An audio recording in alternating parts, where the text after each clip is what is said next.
Viewers very warm welcome to this show. میں ہوں کامران شاہد. 2021 پاکستان اس وقت آج کے دن تک جو یہ فیصلہ نہیں کر پایا کہ کس طرح الیکشنز کو شفاف بنایا جائے. بڑے الیکشنز تو خیر بڑی دور کی بات ہے، جو چھوٹے چھوٹے الیکشنز ہو رہے ہیں، سنگل ضمنی انتخابات. ہم نے ابھی ڈسکا کا دیکھا، اس کے بعد ابھی کراچی کا دیکھا. آج الیکشن کمیشن نے جو ہے وہ نون لیگ کی بات مان لی اور وہاں پر دوبارہ جو ہے وہ گنتی کو جو ہے انڈیکیٹ کر دی ہے.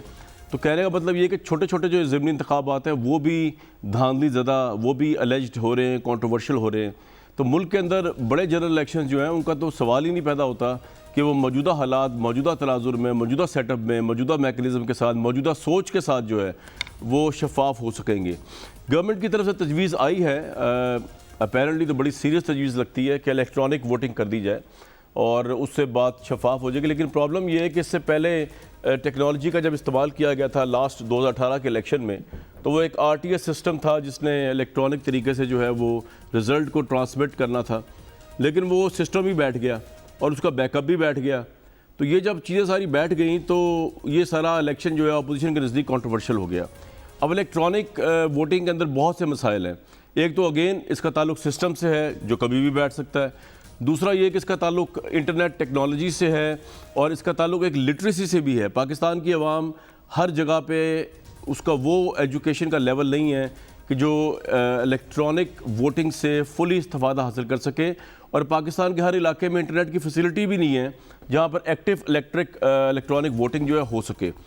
تو اس کانٹیکس کے اندر ہم نے دیکھا کہ بلکہ یورپ کی بڑی بڑی کنٹریز کے اندر جو ہے جب الیکٹرانک ووٹنگ کرائی گئی، جہاں لٹریسی ریٹ بھی بڑا امپرووڈ ہے، جہاں انٹرنیٹ کا بھی کوئی پرابلم نہیں ہے، پھر بھی مشینیں جو ہیں ڈیورنگ دا الیکشن خراب ہوئیں، پھر بھی سسٹم بیٹھا اور وہ کنٹریز دوبارہ جو ہے وہ مینول پولنگ کے اوپر پرچی کے ذریعے ووٹ ڈالنے پر آ گئے. تو پاکستان میں اصل ایشو یہ نہیں ہونا چاہیے کہ آپ طریقہ کار بدل دیں ووٹ کاسٹ کرنے کا. بات طریقہ کار چینج کرنے کی نہیں ہے کہ آپ پرچی سے ووٹ ڈال رہے ہیں یا الیکٹرانک ووٹ سے ووٹ ڈال رہے ہیں. مسئلہ ہے وہ بینٹ آف مائنڈ جو پولیٹیکل پارٹیز کا ہے یا جس کسی کا بھی ہوتا ہے، جو تلا ہوتا ہے کہ دھاندلی کر کے دم لینا ہے. اور جب آپ کسی غلط کام پہ آمادہ ہو جائیں، پھر سسٹم میں بھی لوپ ہولز ہوں، سسٹم بھی آپ کو سپورٹ کر رہا ہو، تو پھر وہ غلط کام اور وہ دو نمبری ہو ہی جاتی ہے. وین دیر از اے ول دیر از اے وے، چاہے وہ اچھا کام ہے یا برا کام ہے. اس سوچ کو چینج کیسے کیا جائے گا، کس طرح الیکشن انجینئر نہ ہو، مینج نہ ہو، یہ ایک بہت بڑا سوالیہ نشان ہے. شاہد خاقان عباسی اور اپوزیشن جو ہے انہوں نے ریجیکٹ کیا ہے، پیپلز پارٹی نے بھی ریجیکٹ کیا ہے، نون لیگ نے ریجیکٹ کیا ہے اس سارے معاملے کو. اور اگر گورنمنٹ آرڈیننس کے ذریعے صرف اس کو امپلیمنٹ کرتی ہے الیکشن کے طریقہ کار کو، تو وہ کنٹروورشل رہے گا جب تک کہ باقی کی تمام پارٹیز آن بورڈ نہیں ہوں گی. اگر آپ کا مقصد یہ حکومت کا کہ جی ٹرانسپیرنٹ الیکشن ہو جائے جس کا رزلٹ سب مان لیں، تو ایک چیز جس کو پہلی اپوزیشن نہیں مان رہی، وہ پہلی کہہ رہی ہے کہ دال میں کالا ہے، وہ پہلی کہہ رہی ہے کہ یہ الیکٹرانک سسٹم RTS کی طرح ہوگا اور عمران خان صاحب کی گورنمنٹ کو دھاندلی میں سپورٹ کرے گا، تو پھر ایسے آرڈیننس اور ایسے طریقہ کار جس میں تمام اپوزیشن آن بورڈ نہ ہو لانے کا کیا فائدہ ہے. اس پہ ضرور آج بات کریں گے. پاکستان کا بڑا اہم مسئلہ ہے، اس میں یہاں پہ الیکشن چوری ہو جاتا ہے. لوگ کہتے ہیں 1970 میں سے شفاف الیکشن ہوا اور ہم نے دیکھا ملک ٹوٹ گیا، لیکن اس میں شفاف الیکشن کا قصور کوئی نہیں ہے. الیکشن کے رزلٹ شاید تسلیم نہ کرنے کا یا اس کے ساتھ جو قباحتیں جڑی ہوئی تھیں، جو انڈین فیکٹر تھا، اس کا رول زیادہ تھا. میرے ساتھ آج پینل میں موجود ہیں میجر جنرل ریٹائرڈ اعجاز ایوان صاحب، علی احمد کرد صاحب، نذیر لغاری صاحب، ارشاد بھٹی صاحب. اگر میں لغاری صاحب سے شروع کر دوں، لغاری صاحب آپ کے ہی صوبے جہاں پہ آپ بیٹھے ہوئے کراچی میں NA 249 کا ایک انتخاب ہوا، اس میں بھی دھاندلی کی کمپلینٹس آ گئیں. اس سے پہلے ڈسکا میں ہوا، اس میں بھی دھاندلی کمپلینٹس آ گئیں. حکومت کہہ رہی ہے کہ اب ایک طریقہ عمران خان صاحب نے نیوٹرل امپائر متعارف کرائے تھے، وہ یہ کریڈٹ لینا چاہ رہے ہیں کہ یہاں پہ نیوٹرل سسٹم آ جائے. آپ کو لگتا ہے کہ صرف الیکٹرانک ووٹنگ سے مسئلہ حل ہو جائے گا یا اس ملک میں دھاندلی کرنے کے طریقے اور جو سوچ ہے اس کو بدلنا ہوگا اور وہ ایک وائڈر ایشو ہے؟ لغاری صاحب. بہت شکریہ. اصل ایشو یہ ہے کہ اگر دھاندلی کی نیت ہو اور سوچ لیا جائے کہ ہم نے نتیجہ فلاں کے حق میں کرنا ہے، فلاں کے خلاف کرنا ہے، اور بعد میں اعلان ہو گیا، ایسا نہیں ہے کوئی چھپی ہوئی بات ہے، کسی نے اس کو راز میں رکھا ہوا ہے. دھاندلی کرنے والوں نے خود کہا، جنرل حمید گل نے کہا تھا کہ ہم نے طے کر لیا تھا کہ ہم نے پاکستان پیپلز پارٹی کو نہیں آنے دینا ہے. اور آپ نے دیکھ لیا تھا کہ 88 کے الیکشن میں کیا ہوا تھا. پنجاب سے قومی اسمبلی کی سیٹوں پر پیپلز پارٹی نے میجورٹی حاصل کر لی اور واضح میجورٹی حاصل کی، لیکن صوبائی اسمبلی کے انتخابات کو ہار گئے تھے.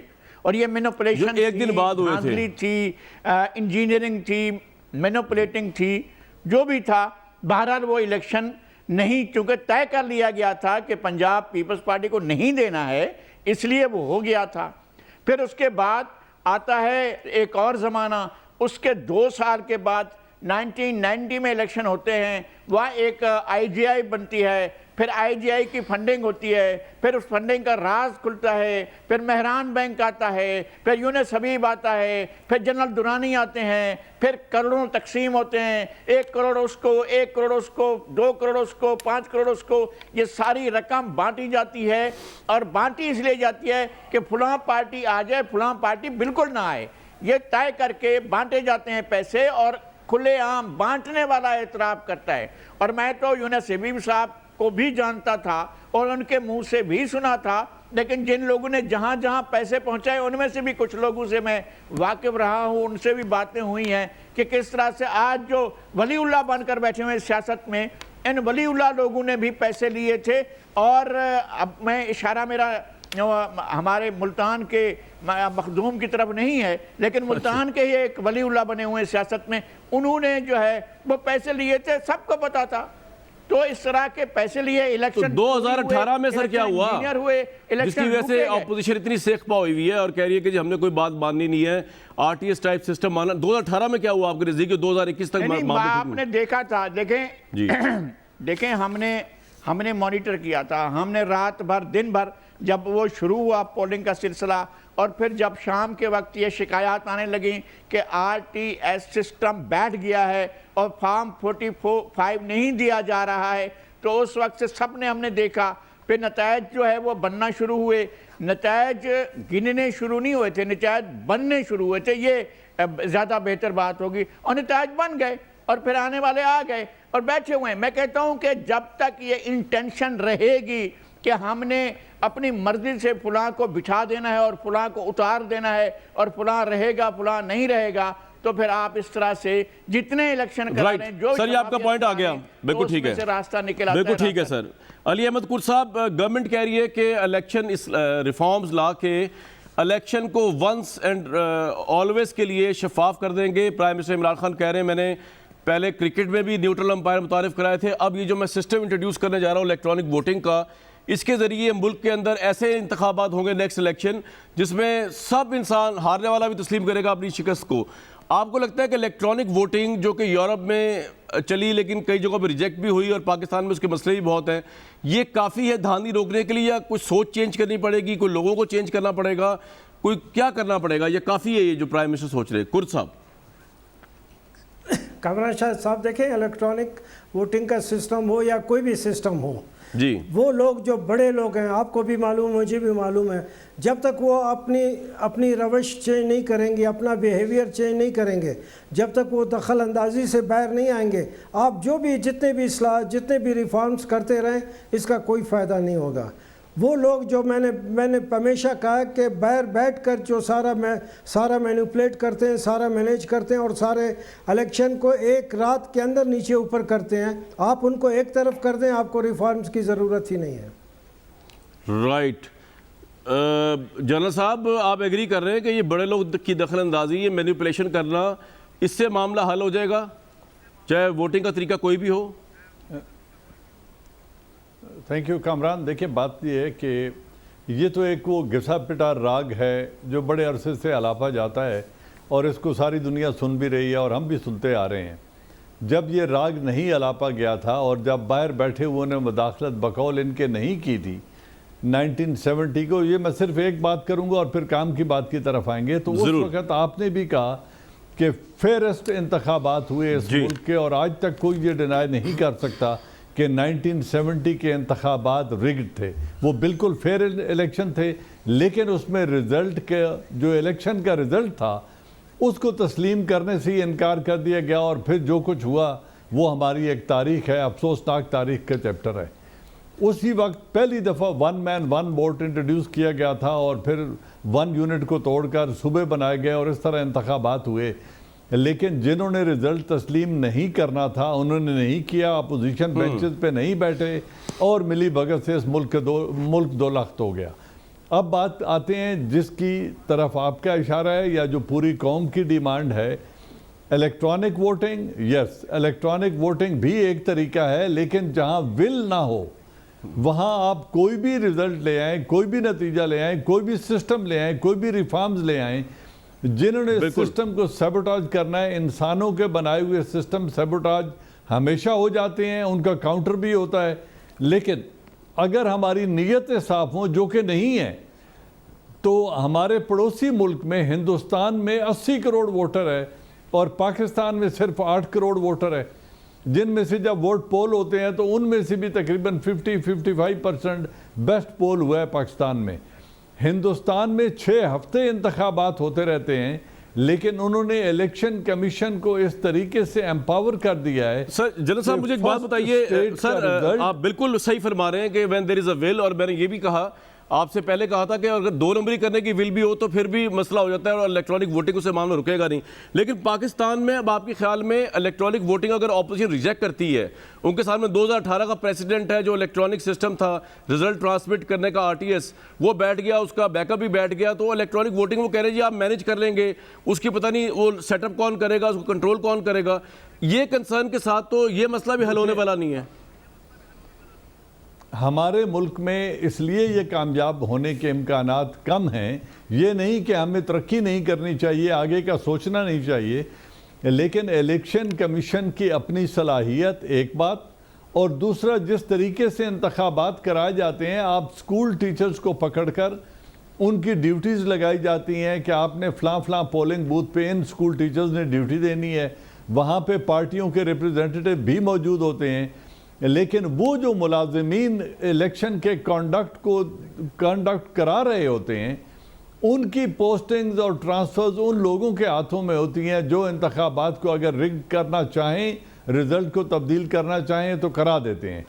اب جس ملک میں بجلی کی سپلائی ریگولر نہ ہو، جس ملک میں جہالت اور ان پڑھی بھی اتنی وسیع تعداد میں ہو اور اتنے وسیع علاقوں میں ہو، اور انتخابات تو پورے ملک میں ہونے ہیں، تو میں نہیں سمجھتا کہ اوور نائٹ اس کا کوئی ایزی سلوشن موجود ہے. اوور نائٹ آپ کے خیال میں نہیں ہے، لیکن اگر اوور نائٹ نہیں ہے، اس پروسیجر کے تحت یس اگر کیا جائے پروگریسو طریقے سے تو شاید کیا جا سکتا ہے، یا الیکشن کا جو سسٹم ہے اس کو ہی چینج کر دیں تو شاید پھر اگر ہم کہیں کہ شفاف انتخابات تو اسی پرچی والے سسٹم سے اور مور والے سسٹم سے ہی شفاف انتخابات بالکل اصل میں تو بینٹ آف مائنڈ کی بات ہے، بالکل صحیح ہے، اگر ول ہو تو بالکل صحیح. میں آپ سے 100% اگری کرتا ہوں سر تینوں پینلسٹ سے. بیسکلی بھٹی صاحب اب یہ NA-249 ہوا، کراچی جیسا علاقہ جو پوری میڈیا کی نظر میں تھا، اسکروٹنائز ہو رہا تھا، جہاں پہ 3 منٹ اور 10 منٹ کے فاصلے میں پولنگ بوتھ تھے، وہاں پر رزلٹ مرتب ہونے میں، اور جہاں پہ لوئسٹ ٹرن آؤٹ تھا، جہاں پہ ایوریج ایک پولنگ بوتھ کے اندر 250 ووٹ پڑا، 300 ووٹ پڑا، 400 ووٹ پڑا، اسے کاؤنٹ کرنے میں صبح کے 5 بج گئے اور اس سے تشویش بڑھ گئی. اب ری کاؤنٹنگ ایک الیکشن ضمنی خواہ ڈسکا کا ہو یا کراچی کا ہو وہ شفاف نہیں ہو سکتا. تو آپ بتائیے کہ کیا طریقہ کار ہے جس کی وجہ سے سارے مطمئن ہو جائیں اور الیکشن شفاف ہو اس ملک میں؟ دیکھیے پہلی بات کامران بھائی کہ پوری قوم کو یہ کہنا ہے کہ عید آ رہی ہے، کرونا کا احتیاط کریں، ویسی احتیاط نہ کریں جیسے ارشاد بھٹی کر رہا ہے، ویسی احتیاط کریں جیسے کامران شاہد کر رہا ہے. میں نے کامران شاہد کو جس طرح کرونا میں احتیاط کرتے دیکھا ہے، کمال دیکھا ہے. تو پہلی بات تو یہ، اور 10,000 پیشنٹ انڈیا میں روزانہ ڈیتھ ہو رہی ہے، لاشیں جلانے کے لیے کوئی نہیں، 2 کروڑ ان کے اور ہو گئے ہیں کرونا کے. پلیز اللہ کے نام پہ اس عید پر خیال کیجئے گا. دوسری بات ہے، ایک شعر ہے کامران بھائی کہ آپ دستار اتاریں تو کوئی فیصلہ ہو، آپ دستار اتاریں تو کوئی فیصلہ ہو، لوگ کہتے ہیں سر ہوتے ہیں دستاروں میں. اب اس میں 3 شرطیں ہیں، اس شعر میں 3 شرطیں ہیں. پہلی شرط دستار میں سر ہو، دوسری شرط سر میں مغز ہو، تیسری شرط مغز میں سوچنے سمجھنے کی صلاحیت ہو. اللہ کے فضل سے تھوڑے 2-4 بندوں کو نکال دیں، اس ملک میں جن کی قسمتوں میں میرا حال ہے وہ اپنی جھوٹی اناؤں، جھوٹی ضدوں، جھوٹوں اور فراڈوں اور دو نمبریوں میں اس طرح ہیں کہ نہ دستار رہ گئی ان کی، نہ دستار میں سر ہے، نہ سر میں مغز ہے، نہ مغز سوچنے سمجھنے کی صلاحیت کرتا ہے صلاحیت ہے۔ اب یہ ہے کہ 49 نکاتی ایک پیکج دیا ہے تحریک انصاف کی حکومت نے انتخابی اصلاحات کا، مان لیا بڑا غلط ہوگا، مان لیا صحیح نہیں ہوگا، لیکن اس کو یہ کہنا کہ ای ووٹنگ کا نظام تمام دنیا نے مسترد کر دیا، ایک ٹویٹ کر دینا، اور الیکشن کمیشن نے بھی ناقابل عمل قرار دے دیا ہے، شہباز شریف ہارنے پر اصلاحات یاد آ گئیں، دھاندلی کا منصوبہ ہے احسن اقبال، ای ووٹنگ خطرناک ہے فرحت اللہ بابر، ماضی میں تجربہ کامیاب نہیں رہے وغیرہ وغیرہ، عارف علوی نے بھی مخالفت کی تھی، ہمارے ایک تجزیہ نگار نے کہا۔ اچھا، اور بنیادی طور پہ کیا، یعنی ساروں نے آؤٹ آف دا وے جا کے ریجیکٹ کر دیا۔ بھائی خدا کے لیے، کشمیر بیچ دیا، اب کیا بیٹھنا ہے، سی پیک ختم ہو گیا، اب کیا بیٹھنا ہے، کرونا ان سے رکا ہی نہیں، اب کیا بیٹھنا ہے، ٹڈی دل کھا گئی فصلیں، اب کیا بیٹھنا ہے، جی بی کر گئے یہ سارا کچھ، اب کیا بیٹھنا ہے، الیکشن کمیشن یہ تو دھاندلی کا منصوبہ ہے، اب کیا بیٹھنا ہے، اور بیٹھو گے ایک دوسرے کے ساتھ بیٹھو گے، اب کہتے ہیں پارلیمان نہ کرے، اور پھر کہتے ہیں ہمیں کہتے ہیں پارلیمان کی عزت کیا کرو، ہم خاک کھیت مٹی عزت کریں، کیوں کریں عزت جب آپ خود نہیں کرتے، جب آپ پارلیمنٹ میں خود بغیرت کہتے ہیں ایک دوسرے کو، خود ایک دوسرے کہتے اسپیکر کو شاہد خان نواسی کہتے ہیں میں اٹھا کے جوتا ماروں آپ کو، اور جب ایک دوسرے کو ٹریلی ٹریکٹر کہتے ہیں، ایک دوسرے کو ویکسنگ تک کہتے ہیں کہ فلاں کی ویکسنگ اس طرح ہوئی اس طرح، تو میں عزت کروں گا اس میں میں اس کے جا کے تو اس پہ پھول چڑھاؤں گا، ارتھیاں چڑھاؤں گا؟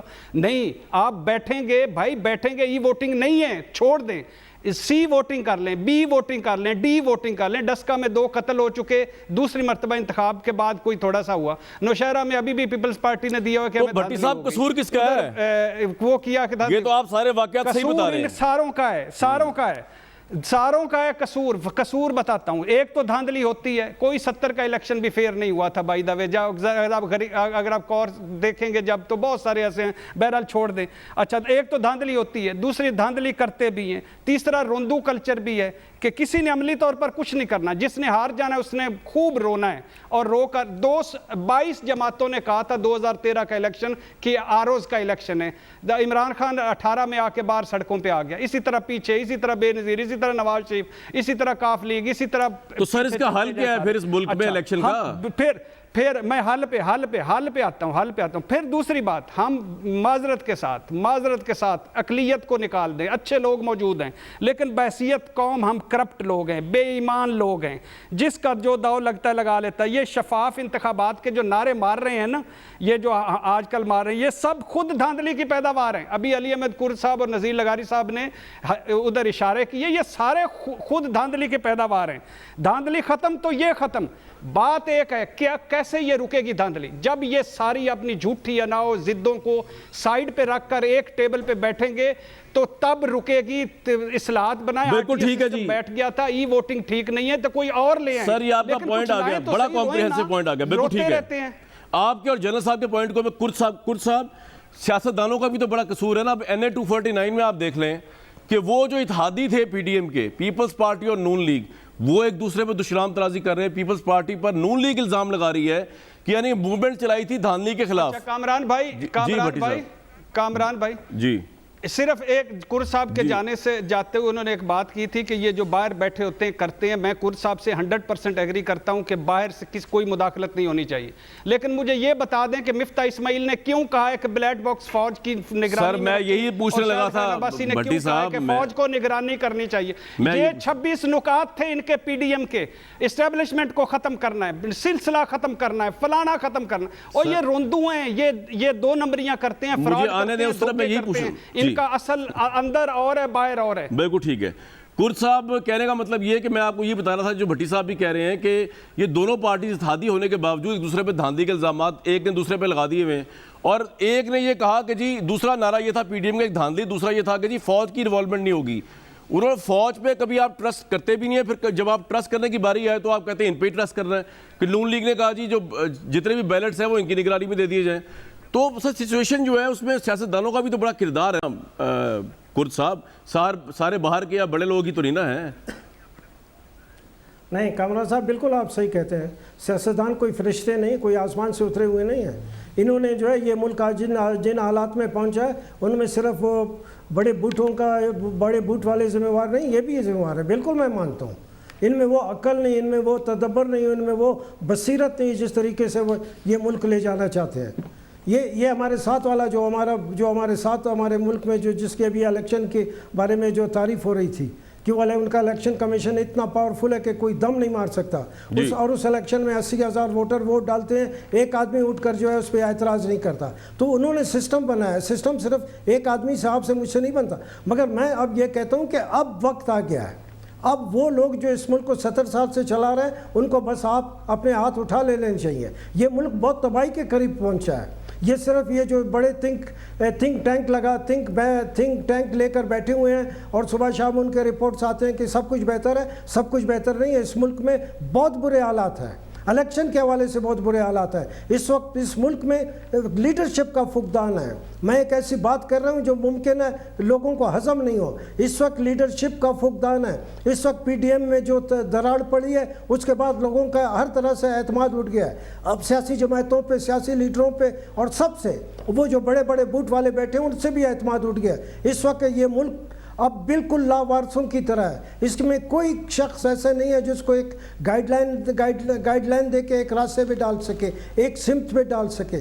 اس میں الیکشن اگر اب ہوں گے، ممکن ہے جیسے آپ نے ابھی کراچی کا الیکشن ہوا، جتنی لو پرسنٹیج لوگ ووٹ ڈالنے گئے، ریجیکٹ کیا لوگوں نے، نتیجہ حاصل کرتے ہیں۔ اس کا مطلب آپ لوگوں کا اعتماد اٹھ گیا۔ جب لوگوں کا اعتماد اٹھ گیا تو آپ کے لیے ایک الارمنگ بات ہے، آپ کے لیے ایک بہت خطرے کی بات ہے۔ آپ جو اس ملک سے حب الوطنی رکھتے ہیں، جو اس ملک کو چلانا اس ملک کو کامیابی ترقی دینا چاہتے ہیں، اس کے لیے جمہوریت سب سے پہلا جو زینہ جو ہے، جو سب سے پہلی سیڑھی ہے وہ جمہوریت ہے۔ اس کے لیے ہم کو آگے آنا چاہیے۔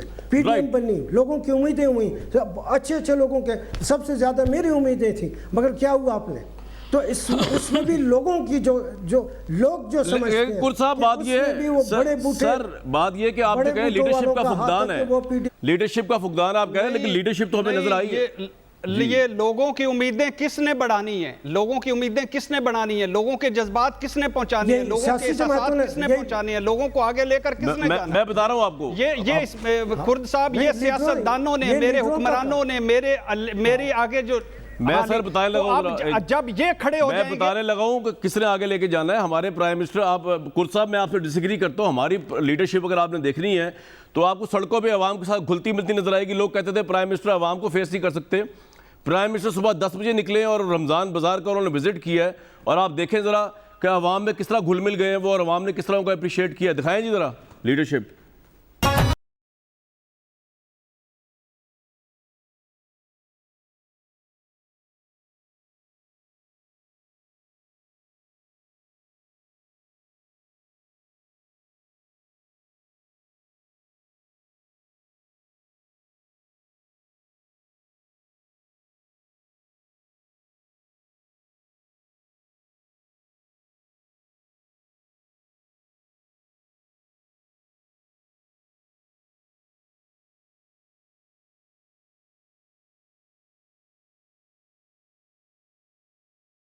بھائی کرد صاحب، آپ نے پاپولیرٹی نہیں چیک کی، وہ ٹھیک ہے لوگ زیادہ نہیں تھے، صبح 10 بجے پرائم منسٹر نکلے، اس وقت رمضان بازار ہوتا نہیں ہے، لوگ شام کو، لیکن وہ گئے تو ہے نا عوام میں، لیڈرشپ تو نظر آئی۔ بھائی کرد صاحب کیا ہو گیا آپ کو؟ نہیں کامران بھائی، لیکن ایک سوال ہے کہ اس بندہ جو ہے نا، جو 10 بجے 10:30 بجے 11 بجے سموسے بنا رہا تھا، اس دور اندیش کو اپنی کابینہ میں شامل کیا جائے۔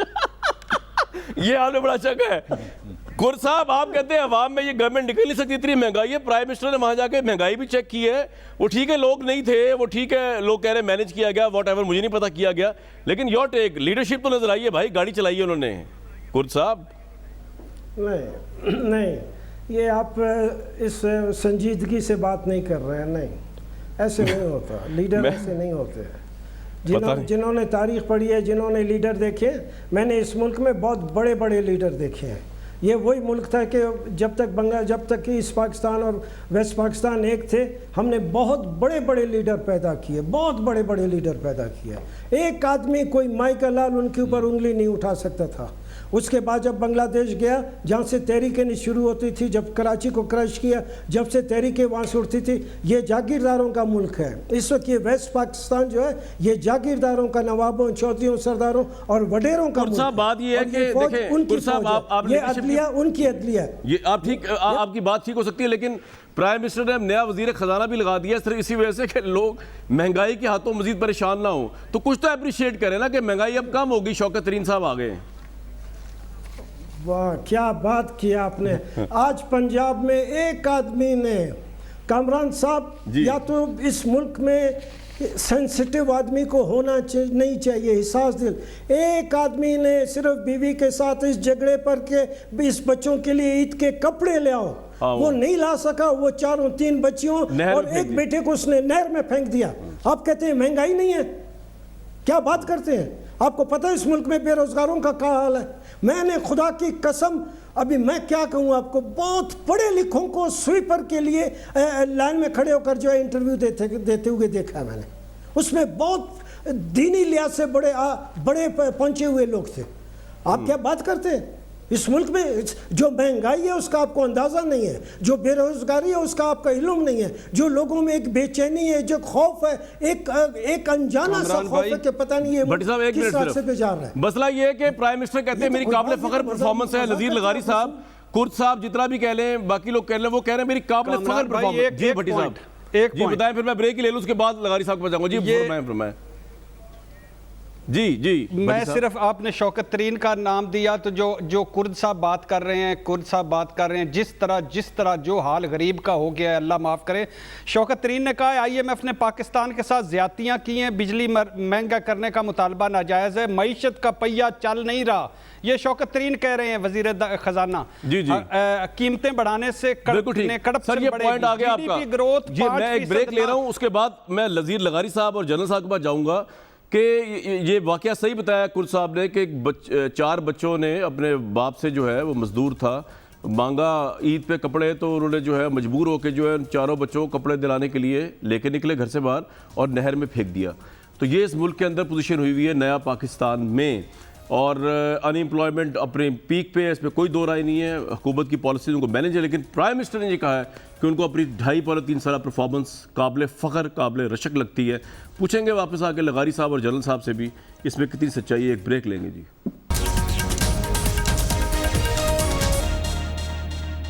Welcome back. الیکشن ریفارمز کی بات ہو رہی تھی اور ہمارے کوئی بھی پینلسٹ جو ہے وہ یہ نہیں سمجھتا منوان کس طرح الیکٹرانک ووٹنگ کے ذریعے یا طریقہ کار سے چینج ہو سکتا ہے۔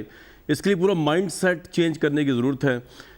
دوسری طرف یہ خبریں بھی آ رہی ہیں کہ پرائم منسٹر شاید جو ہے وہ ارلی الیکشن کال کر دیں، لیکن پرابلم یہ ہے کہ کیا پرائم منسٹر کی پاپولیرٹی اس لیول پہ ہے گورنمنٹ کی کہ ارلی الیکشن وہ افورڈ کر پائیں گے؟ لیکن دوسری طرف پرائم منسٹر کی ہم قوم سے خطاب سنتے ہیں تو وہ کہہ رہے ہیں مجھے اپنی پرفارمنس قابل فخر لگتی ہے اور قابل رشک لگتی ہے۔ نذیر لغاری صاحب، واٹس یور ٹیک؟ اگر یہ گورنمنٹ آج جاتی ہے ارلی الیکشن کال کرتی ہے واٹس ایور، کیا ایسی بات ہوگی جس پہ تحریک انصاف دوبارہ آئے گی جس کو پرائم منسٹر کہہ رہے ہیں بڑی قابل فخر ہے؟ کیونکہ الیکشن والا معاملہ بھی حل ہوتا نظر نہیں آ رہا یہ انتخابی اصلاحات والا، کہ وہ بھی کریڈٹ مل جائے، اپوزیشن نہیں مانتی۔ جو کارکردگی ہے وہ تو آج ظاہر ہو گئی ہے پتوکی میں، جس طرح سے 4 بچوں کو ان کی ماں کو ان کے بچوں کے والد نے جس طرح سے نہر میں پھینکا اور جس طرح سے وہ موت سے 2-4 ہوئے ہیں، یہ ایک اس سرکار کے لیے ایک تمغہ ہے جی، ایک بہت بڑی چیز ہے ان کے لیے، اور ان کی کارکردگی کا یہ ایک ثبوت ہے بہت بڑا، جس کے بارے میں جناب علی احمد کرد صاحب نے اشارہ کیا ہے۔ دوسری بات یہ کہ اگر الیکشن ہوتے ہیں، میرا نہیں خیال ہے کہ دوبارہ کبھی ریپبلکن پارٹی آ پائے گی، مجھے نہیں پتہ ہے، میں نہیں سمجھتا ہوں کہ کبھی کنونشن لیگ دوبارہ آ پائے گی، میں نہیں سمجھتا ہوں کہ ہاں آتی ہیں کنگز پارٹیاں، 1 بار نہیں 3 بار 2 بار، اور ان کو بار بار لانے کی کوششیں کی جاتی ہیں، اتنا مینڈیٹ دیا جاتا ہے سنبھال ہی نہیں سکتے وہ۔ ایسا ہوا ہے اس ملک کے اندر کہ 3/4 مینڈیٹ دے دیا گیا اور کہا گیا کہ جناب اس پر سوار ہو جائیے، 2.5 سال کے بعد ان کو کان سے پکڑ کر کہا کہ چلے جائیے آپ، اور پھر اس طرح سے ان کو وہ کر دیا گیا۔ یہ سلسلہ ایسا چل رہا ہے، خدا جانے کہ اس ملک کو کس طرح چلایا جانا ہے، انٹینشن کیا ہے، کنگز پارٹیوں کی کیا حیثیت ہوتی ہے، وہ عوام میں کتنی پاپولر ہوتی ہیں، کس طرح سے وہ راج کرتی ہیں اور ان کے راج کرنے کا انداز کیا ہوتا ہے، اور کس طرح سے ملک مسائل سے دوچار ہوتا ہے، کس طرح سے ملک جنگوں سے دوچار ہوتا ہے، پرائی جنگوں کا حصہ بنتا ہے، جا کر اپنے ملک کو دہشت گردی کا گڑھ بنایا جاتا ہے، انتہا پسندی کا گڑھ بنایا جاتا ہے، نہ جو عدم برداشت کا گڑھ بنایا جاتا ہے، غیر رواداری کا گڑھ بنایا جاتا ہے، انسان کو قتل کرنے کا فتویٰ دیتا ہے۔ کسی ریاست کے ہوتے ہوئے یہ ہو سکتا ہے کہ کوئی پرائیویٹ شخص کہے کہ فلاں شخص واجب القتل ہے، اس کو قتل کر دیا جائے؟ یہ کیسے ممکن ہے؟ یہاں اس طرح کے فتوے جاتے ہیں۔ اس ملک کو رول کرنے کے قابل نہیں چھوڑا گیا ہے۔ اب کوئی اس کو رول کرے گا، وہ کس طرح کرے گا، عوام کی طاقت اس کو کیسے ملے گی؟ یہ آپ کا پوائنٹ آ گیا، جن لوگوں کی ول توڑ دی گئی ہے، جن لوگوں کی ول سوسائٹی توڑ کو دی، ڈی پولیٹیسائز کیا گیا ہے۔ ٹھیک سر، آپ کا جنرل صاحب یہ کیا لوگوں کی واقعی ول توڑ دی گئی؟ نمبر 1 نمبر 2 عمران خان صاحب جو ہیں وہ بھی پرفارمنس کی وجہ سے انپاپولر ہیں یا پاپولر ہیں آپ کے نزدیک، یا جو تاثر ہے جو آج بھی کہہ رہے ہیں کنگز پارٹی اس کی وجہ سے انپاپولر ہوں گے الیکشن میں؟ جنرل صاحب کامران، جب تک آپ ہم تینوں جیسے ذہین لوگوں کو پروگرام میں بلاتے رہو گے، خود صاحب کو، لغاری صاحب کو اور اعجاز اوان صاحب کو، تو آپ کو ایک سے ایک لطیفہ سننے کو ملے گا، عقل کی بات سننے کو بہت کم ملے گی۔ یہ ہمارے ملک میں یہ تماش بینی ہے جو شام کو 8 بجے شروع ہو جاتی ہے۔ عمران خان نہ اسمبلیاں توڑنے جا رہا ہے، نہ وہ شام کو جائے گا، نہ وہ انتخابات میں جانا چاہتا ہے۔ وہ چاہے گا کہ میں اپنے 5 سال پورے کروں۔ نہ عوام سڑکوں پر آئے ہیں، نہ وہ کسی کے کہنے پر آئیں گے، کیونکہ انہیں یہ 100% یقین ہے پاکستان کے لوگوں کو کہ کوئی بھی سیاستدان ان کے دکھوں کا مداوع نہیں کرے گا۔ وہ اپنے مفاد کے لیے سیاست کرتے ہیں اور آ کر اس ملک کو لوٹیں گے اور پلنڈر ہی ہوگا اس کے خزانوں کا۔ عوام کے لیے سیاست نہ کوئی پہلے کرنے آیا ہے، نہ ابھی کوئی کر رہا ہے، نہ آئندہ کوئی کرے گا۔ سر جنرل صاحب آپ کی باتیں سن کے تو لگتا ہے کہ سیاست پہ اعتماد ہی ختم کر دیا جائے۔ جنرل صاحب 965 کے 65 تمام ایم این ایز اور ایم پی ایز جو مل کر اس ملک کے سیاست کے ساتھ جو کچھ کر چکے ہیں، جس میں آپ آرمی کے دور بھی تینوں شامل کر لو، جو کچھ کر چکے ہیں، عوام کو اس سے زیادہ کیا سزا دینا چاہتے ہیں آپ؟ تو عوام نے تو جب انتخابات کانگریس کے اور مسلم لیگ کے ہوئے تھے 1947 سے پہلے، تو وہ انتخابات تو شفاف تھے، اس وقت تو دھاندلی نہیں ہوتی تھی، اور اس وقت کے ان پڑھ مسلمانوں نے جب قائد اعظم کے لیے ووٹ دیا تھا تو ان میں سیاسی شعور بھی زندہ تھا۔ لیکن آج کوئی قائد اعظم زندہ نہیں ہے، جس کی وجہ سے ہم کرائسس میں ہیں، اور مجھے کوئی امید نظر نہیں آتی کہ یہ جو اس وقت پولیٹیکل ایرینا میں سیاستدان ہیں، ان کے پاس ان مسائل کا کوئی حل موجود ہے۔ یہ بڑی ایک انفارچونیٹ سچویشن ہے۔ یہ کرد صاحب نے ایک موومنٹ چلائی تھی، صرف ایک پوائنٹ، کرد صاحب نے ایک جمہوری افتخار چودھری کی بحالی کی ایک تحریک چلائی تھی۔ ان دنوں میں ان کا ایڈرنلن رش بہت زیادہ تھا۔ یہ بھی جوش خطابت میں کہتے تھے جب جس کو چاہیں گے، جس وقت چاہیں گے اس کرسی پر بٹھا دیں گے۔ جب افتخار چودھری آیا، یہ نا امید ہو کے گھر بیٹھ گئے، اور اس کے بعد سے جو جوڈیشری نے اس ملک کے ساتھ جو انقلاب بپا کیا ہے آج تک، وہ بھی پوری قوم پوائنٹ آ گیا سر آپ کا، انفارچونیٹلی پوائنٹ آ گیا، انفارچونیٹلی بڑی ڈیلیبریشن کے بعد یہ سسٹم ٹھیک ہوگا۔ مجھے نہیں لگتا کہ ان ٹی وی ٹاک شو کی صورت میں کوئی بہتری آئے گی۔ بالکل ٹھیک۔ بھٹی صاحب یہ تماش بینی بند کر دینی چاہیے، میں نے حساب لگایا ہے، اور سیاستدانوں کو سب کو اس ملک سے نکال دینا چاہیے۔ سب سے پہلی بات تو یہ ہے کہ شکریہ جن صاحب کا کہ ذہین لوگوں میں سے مجھے نکال دیا، آپ کو نکال دیا۔ آپ کو جس طرح کے ذہین انہوں نے بتائے، نکال دیا ہے، جس طرح کے ذہین انہوں نے بتائے ہیں جنرل صاحب نے اچھے ہیں، مجھے اور آپ کو نکال دیا۔ جی بالکل ٹھیک۔ جی آپ بتائیں۔ جنرل صاحب کا اس لیے احترام ہے کہ جنرل صاحب کے والد بھی شہید ہیں، اور جنرل صاحب نے 120 شہیدوں کو کفن دے کر ان کی جسد میں مبارک ضرور لگاؤں گا، فیملی کو دیے، تو ان کی جتنے بھی شہید ہیں، جتنے بھی غازی ہیں، ان کو سلام۔ دوسری بات یہ ہے کہ میں صرف کرد صاحب اور نذیر لغاری صاحب کے ساتھ کہ میں بھی جمہوریت کا حامی ہوں، مگر یہ ڈبہ بند جمہوریت نہیں جو 2% کو اچھے انڈے بچے دینے والی، یورپ، امریکہ، برطانیہ والی. یہ چند چیزیں آپ کے سامنے رکھوں گا. 1 منٹ صرف آپ نے دیکھنا ہے کامران بھائی گھڑی کا، اور ٹوکنا نہیں ہے. عمران خان کے آنے سے پہلے چینی 62 روپے کلو تھی. بہت مہنگائی کر دی عمران خان نے، کوئی شک نہیں اس پہ، میں کوئی وکالت نہیں کر رہا. عمران خان کے آنے سے پہلے چینی 62 روپے تھی، لیکن مشرف کے جاتے وقت چینی 27 روپے کلو تھی. عمران خان کے آنے پر ڈالر 130 روپے تھا اور اب 155-60 ہو گیا، لیکن مشرف کے جاتے ہوئے 60-65 روپے کا ڈالر تھا.